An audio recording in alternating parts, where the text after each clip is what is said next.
Hello दोस्तों, कैसे हैं आप सब।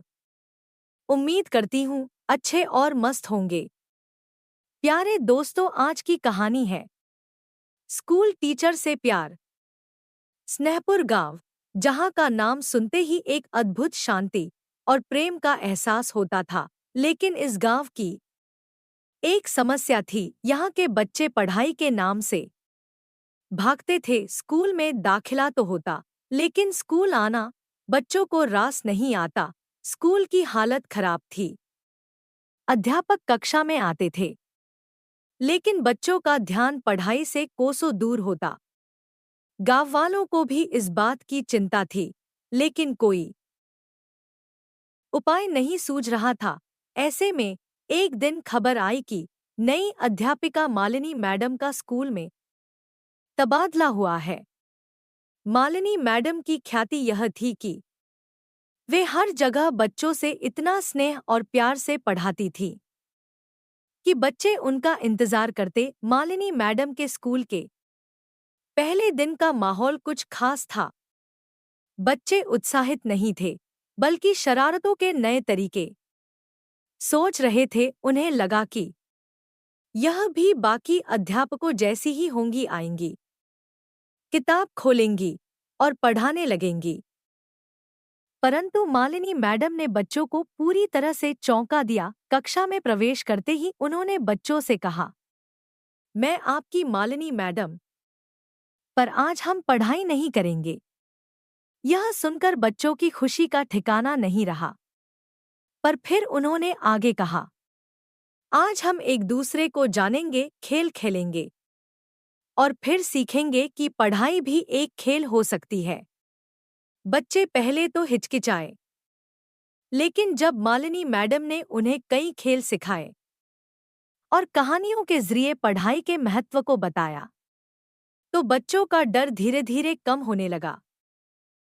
पहली बार उन्हें ऐसा लगा कि कोई अध्यापक उन्हें प्यार से समझा सकता है। हालांकि मालिनी मैडम बच्चों का दिल जीतने में कामयाब हो गई थी, लेकिन रवि और उसके दोस्त अभी भी शरारत करने से बाज नहीं आ रहे थे। रवि, जो कक्षा का सबसे बड़ा शरारती बच्चा था, ने एक दिन स्कूल में आते ही पूरी कक्षा को शरारत में शामिल कर लिया। उन्होंने योजना बनाई कि जैसे ही मालिनी मैडम ब्लैकबोर्ड पर कुछ लिखने लगेंगी, सभी बच्चे एक साथ जोर से चिल्लाएंगे। अगले दिन जब मालिनी मैडम ब्लैकबोर्ड पर कुछ लिखने लगी, तभी सभी बच्चों ने एक साथ जोर से आवाज निकाली, धूम धड़ाका, मैडम पटाखा। लेकिन मालिनी मैडम ने न तो डांटा और न ही गुस्से में आईं। उन्होंने सिर्फ मुस्कुराते हुए कहा, वाह, क्या साउंड इफेक्ट्स दिए हैं तुमने। क्या किसी को पता है कि आवाज की गति क्या होती है। और बच्चों के हंसते हंसते चेहरों पर एक प्रश्न चिन्ह दिखाई दिया। बच्चों को हंसी के बीच मालिनी मैडम ने सिखाना शुरू किया कि आवाज क्या होती है, कैसे काम करती है और इसकी गति क्या होती है। बच्चों को समझ ही नहीं आया कि उनकी शरारत अब पढ़ाई का हिस्सा बन गई है। अब मालिनी मैडम ने एक नया तरीका अपनाया।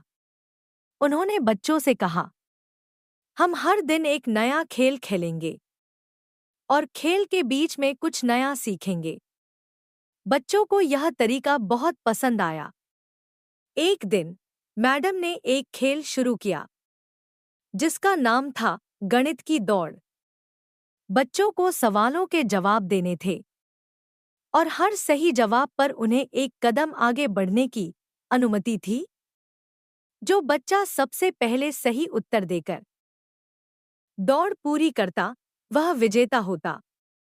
इस खेल ने गणित जैसे विषय को भी इतना मजेदार बना दिया कि बच्चे अब सवालों के जवाब देने के लिए उत्सुक रहते। शरारती रवि, जो गणित से भागता था, अब सबसे तेज दौड़ने की होड़ में सबसे अच्छा गणित सीखने वाला छात्र बन गया था। धीरे धीरे बच्चों के जीवन में बड़ा बदलाव आने लगा। पहले जो बच्चे स्कूल से भागने की फिराक में रहते थे, अब स्कूल आने के लिए सुबह सुबह तैयार रहते। माता पिता हैरान थे कि बच्चे अब खुद से होमवर्क कर रहे थे। मालिनी मैडम ने सिर्फ पढ़ाई पर ही ध्यान नहीं दिया, बल्कि बच्चों के चरित्र निर्माण पर भी ध्यान दिया। उन्होंने सिखाया कि असली शिक्षा केवल किताबों तक सीमित नहीं होती, बल्कि यह हमें अच्छे इंसान बनाती है। बच्चे अब एक दूसरे की मदद करने लगे और शरारतों की जगह दोस्ती और प्यार ने ले ली। रवि, जो सबसे ज्यादा शरारती था, अब स्कूल के सबसे प्रिय छात्रों में से एक बन चुका था। अब परीक्षा का समय आ गया था। पूरे गांव में यह चर्चा थी कि इस बार भी स्कूल का परिणाम पिछली बार जैसा ही होगा।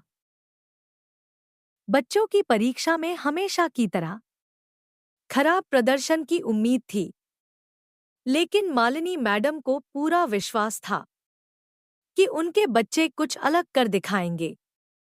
मालिनी मैडम ने बच्चों को सिखाया कि परीक्षा केवल एक तरीका है, यह दिखाने का कि हमने क्या सीखा है, डरने की चीज नहीं।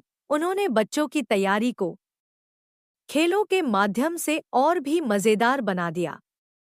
वे हर दिन बच्चों के साथ मिलकर सवाल जवाब के खेल खेलती और बच्चों को बिना दबाव के सीखने का मौका देती। जब परीक्षा के परिणाम आए तो पूरा गांव चौंक गया। स्कूल का परिणाम पूरे जिले में सबसे अच्छा आया था। रवि, जो हमेशा पीछे रहता था, कक्षा में सबसे अधिक अंक लाया। यह सब देखकर मालिनी मैडम की आंखों में खुशी के आंसू थे। समय बीता और एक दिन खबर आई कि मालिनी मैडम का तबादला दूसरे स्कूल में हो गया है। जब यह बात बच्चों को पता चली तो पूरे स्कूल में सन्नाटा छा गया। कोई भी अपनी प्यारी मैडम को खोना नहीं चाहता था। अंतिम दिन बच्चों ने एक बड़ा विदाई समारोह रखा। हर बच्चा अपनी मैडम को कुछ कहना चाहता था। सबसे पहले रवि खड़ा हुआ और बोला, मैडम, आपने मुझे सिर्फ पढ़ाया नहीं, आपने मुझे समझाया कि असली शिक्षा क्या होती है। आपने सिखाया कि डर कर नहीं, प्यार से सीखना चाहिए। मैं आपको कभी नहीं भूलूंगा। यह सुनकर मालिनी मैडम की आंखें भर आईं। उन्होंने कहा, मेरे प्यारे बच्चों, मैं जहां भी रहूं, तुम सभी हमेशा मेरे दिल में रहोगे। याद रखना, असली शिक्षा सिर्फ परीक्षा में अच्छे अंक लाना नहीं है, बल्कि एक अच्छा इंसान बनना है। तुम सब मुझसे बहुत प्यारे हो और मुझे गर्व है कि तुम सब मेरे छात्र हो। मालिनी मैडम चली गई, लेकिन उनका प्रभाव बच्चों पर हमेशा बना रहा। स्नेहपुर के बच्चों ने अब पढ़ाई को एक खेल और आनंद की तरह देखना शुरू कर दिया था। गांव में शिक्षा का स्तर लगातार बढ़ने लगा। मालिनी मैडम ने इस गांव को एक ऐसी विरासत दी जो सालों साल तक बच्चों और उनके माता पिता के दिलों में जीवित रही। यह कहानी यह सिखाती है कि प्यार और स्नेह से किसी भी मुश्किल काम को आसान बनाया जा सकता है।